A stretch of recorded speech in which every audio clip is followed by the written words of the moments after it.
Biden said he was not worried about Taiwan. Experts say under most scenarios, Taiwan can repel an invasion. FBI raids Trump's home in Florida. Sri Lanka asked China to delay arrival of satellite tracking ship.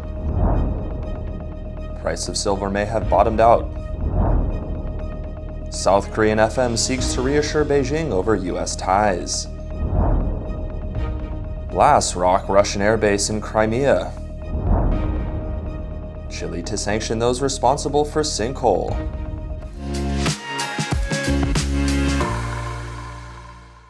Hello, I'm Wade Lee. Thank you for joining us on FUNDAY News. It is Wednesday, August 10th, and here are your top stories. In his first public comment on Beijing's response since Pelosi's visit to Taiwan, U.S. President Joe Biden said he was not worried about Taiwan, but was concerned about China's action in the region. Biden told reporters, "I'm concerned they are moving as much as they are, but I don't think they're going to do anything more than they are." In Taipei, Taiwan's defense ministry spokesperson, Sung Li-fan, told reporters that Taiwan's armed forces had calmly handled the Chinese drills. I'm not worried, but I'm concerned that they're moving as much as they are.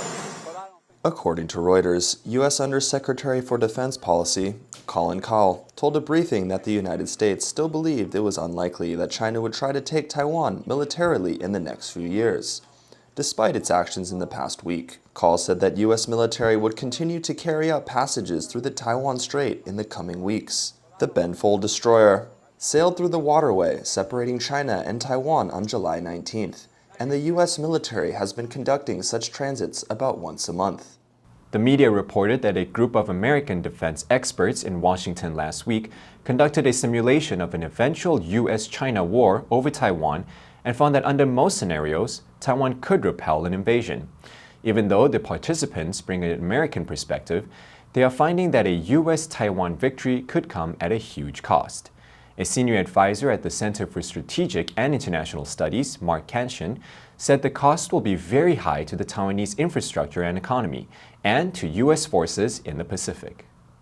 The political games might get so heated that the U.S. troops start flooding Taiwan as either a precaution or a taunt.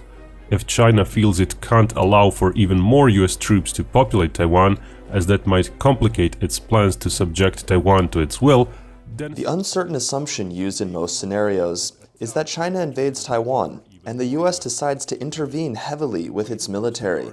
But Taiwan's defense capabilities are an especially important part of the calculation, because its forces would be responsible for blunting and containing Chinese landings from the south. In all game iterations so far, the Chinese could establish a beachhead, but in most circumstances could not expand it. The attrition of their amphibious fleet limits the forces they can deploy and sustain. Federal investigators raided the Florida residence of Donald Trump on Monday as part of an investigation into whether he took classified documents from the White House when he left office. Bloomberg said it's an explosive development that risks hanging over his possible 2024 presidential run. Trump was in New York City at the time of the raid. He said in a statement that FBI agents were searching Mar-a-Lago and his safe there had been opened. Sources tell CBS News the FBI executed a search warrant at former President Trump's Mar-a-Lago estate on Monday as part of an investigation into his handling of White House documents. The media reported that the location of the safe at Mar-a-Lago was a tightly held secret. According to several people familiar with the matter, some of Trump's closest aides were unaware of its existence. The media said that Monday's raid is related to a request from the National Archives and Records Administration to the Justice Department to look into the transfer of presidential documents to Mar-a-Lago, including classified materials. The Archives Administration also retrieved 15 boxes of records from Mar-a-Lago this January. After India lodged a complaint with Sri Lanka, the country's foreign ministry sent a note to the Chinese embassy in Colombo, dated August 5th, saying, "The ministry wishes to request that the arrival of the vessel Yuan Wang 5 in Hambantota be deferred until further consultations are made on the matter." China's embassy in Colombo has sought an urgent meeting with senior Sri Lankan authorities. The Yuan Wang 5 was due to arrive on Thursday at the Chinese-built and leased Hambantota port in Sri Lanka's south for 5 days. It is a space satellite tracker ship called Yuanwang 5. It was supposed to reach the Sri Lankan port on the 11th of August. The media reported that the U.S. Pentagon said Yuanwang ships are operated by the Strategic Support Force of the People's Liberation Army. New Delhi fears its aggressive and more ambitious rival, China, will use Hambantota as a military base in India's backyard. The $1.5 billion port is near the main shipping route from Asia to Europe. India lodged a verbal protest with the Sri Lankan government, even though Sri Lanka's foreign ministry said that on July 12th, it had approved the ship's arrival for later this month.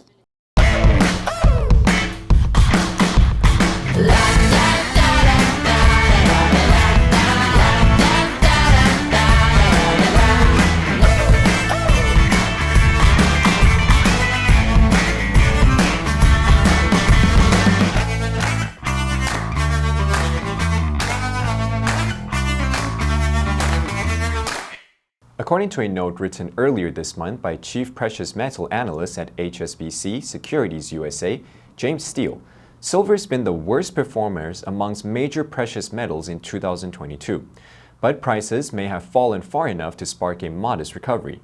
He said the white metal has lost about 11%, weighed down by the stronger US dollar, rising interest rates, and slowing growth. But prices could turn higher later this year as the electronics and photovoltaic sector support industrial consumption. In addition, retail and jewelry demand looks strong for the second half of this year. James Steele said, "We believe silver is oversold, and much of silver's industrial demand will be well supported and will not reflect overall industrial sluggishness, while price declines will stimulate demand from key consumers in India and China." Executive Director for Commodities and FX at UBS Group's Global Wealth Management Unit, Wayne Gordon, said that silver's trajectory will closely follow gold, and investors should consider buying both metals when the Fed makes a proper dovish pivot and there's meaningful easing to support growth. Reuters reported that South Korean President Yoon Suk-yeol's government seek to reassure Beijing about their relationship despite stronger ties with the United States and tensions over Taiwan. Seoul's foreign ministry said South Korean Foreign Minister Park Jin is visiting China on Monday for a 3-day stay in Qingdao, during which he will hold talks with Chinese Foreign Minister Wang Yi. Park is the first high-level official to travel to China since Yoon took office in May. Woon vowed to purchase and deploy another THAAD battery last week and abandoned his predecessor's promise in 2017 to China of the so-called 3 no's: no additional THAAD deployments, no participation in a US-led global missile shield, and no creation of a trilateral military alliance involving Japan. Park said at a news conference, "By actively promoting strategic high-level communication, we can have better understanding of each other, reduce unnecessary misunderstanding, and expand common interests." According to a Reuters report, at least 12 loud explosions had been heard, and local people have seen black smoke rising from the direction of a Russian military airbase at Novofedorivka on the annexed Crimea Peninsula on Tuesday. Reuters said that 12 explosions of varying intensity were heard in the course of a minute around 3:30 p.m. local time.